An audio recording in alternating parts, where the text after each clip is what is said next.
In this video, I'll show you how to make sure your development environment is configured to do Android development. On our DocWiki, we have an Android mobile application development page, and there's information in this document to help you get configured for Android development. So the first thing you'll want to do is make sure you've installed the USB driver for your Android device, and on your Android device that you've enabled USB debugging.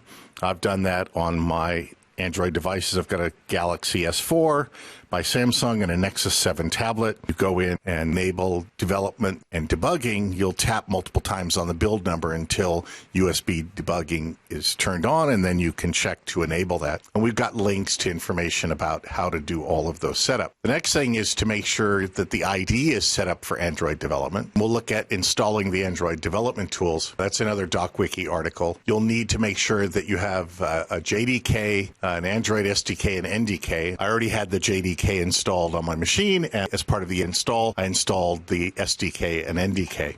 This document gives you a little more information about where the default locations are for the installer, where it puts the SDK, the NDK. We installed parts of the SDK and NDK, but there's a few additional elements that are required that are not installed during the installation that relate to specific tools that are needed to package up your Android application for shipping off to the devices. And so there's different ways that you can acquire those elements of the SDK. The first time you try to deploy an Android app, Rad Studio will prompt you to install the required elements of the SDK. The second option is to use the new Gedit technology, which will go out and grab the Android SDK packages that are required and install them for you. You'll find Gedit under Tools, Gedit. You'll see there's different installs for the TurboPack, for the Boost libraries for C++, and the Android NDK and SDK. But I'm going to follow the first step, which is to create a multi-device application and try to do a build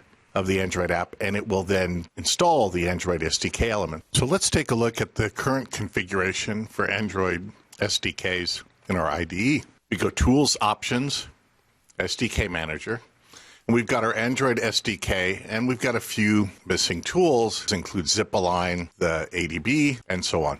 The easiest way to have those additional tools installed is to say File, New, Multi-Device Application, either Delphi or C++. We'll just use the blank application. We'll go over to the Project Manager, and we'll select the Android SDK, and we'll do a project build. It'll pop up a message that says Android SDKs are required. Do you want to download and install Android SDK tools automatically? I'll click yes. It'll bring up the license agreement for the tools. And now it will go and grab the additional pieces that are required for my Android SDK. So integrated into the IDE is the ability to update the default Android SDK tools. And then the compiling continues, and we've successfully built our Android test example. So the configuration is good. Then if we go under the Android target in the Project Manager and hit refresh, then we'll see that we've got our Android devices showing up because the ADB tool has been installed. So as the DocWiki said, that's the simplest way to make sure you have the latest tools required. So my IDE is now set up for Android development. If we go back to Tools, Options, bring up the SDK Manager, we'll see that there's no exclamation points for our Android SDK properties for both the SDK, the NDK, and our Java settings. The second way is to select tools, use the new Gedit, and then click Android SDK, and it'll install all of the pieces and parts that you need. You can also use this second choice if you did not install the Android SDK as part of the original install. So let's go back to the IDE and look at our installation. So let's assume that I didn't originally install the Android SDK. So what I can do is go under Tools, Gedit, and in the Gedit system, we have Android SDK 24.0.2. So we'll choose to install the Android SDK. It gives me some licenses I need to agree to. And then I can go and wait while it downloads through the Gedit system the Android SDK and NDK that I need. While that's happening, I also want to point out that the other way that you can update your Android SDK to make sure you have the right tools is go to Embarcadero and bring up the Android tools. And from there, you can choose to install packages and parts of the SDK and DK that you need for your target Android version of the operating system. Get is very nice. It not only downloads the files that you need, but it will install them and it'll set up the IDE for Android development. And then after downloading, it's now installing the SDK. And then it's completed. The SDK and NDK are installed using Get-It. So notice there's also an uninstall. The Get-It system knows you've installed the SDK and NDK.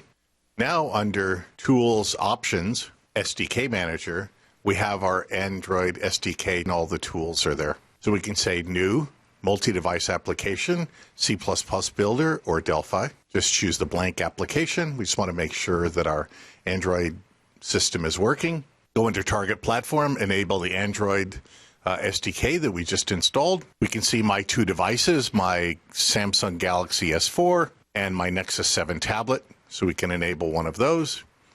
And then go under the master view, for example, and say for this phone, an Android 4-inch phone form factor, or if we target the Nexus 7, choose an Android 7-inch tablet look.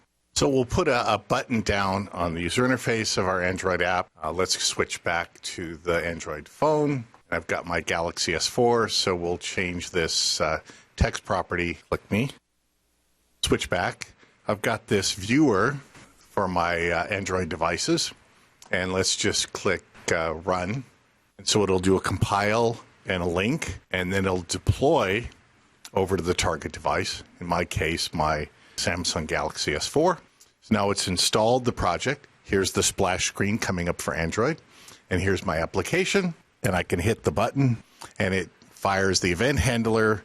And I've got my first app running on Android. And that shows me that my Android configuration is ready and set in the IDE for Android development. Now that we've got our configuration set and we've been creating the user interface for our different Android form factors, the multi-device preview here in the fourth tab in this project manager window, you can click on it and it'll show you the different looks of the applications that I built. In this case, I created the views for Android 4-inch phone and Android 7-inch tablet.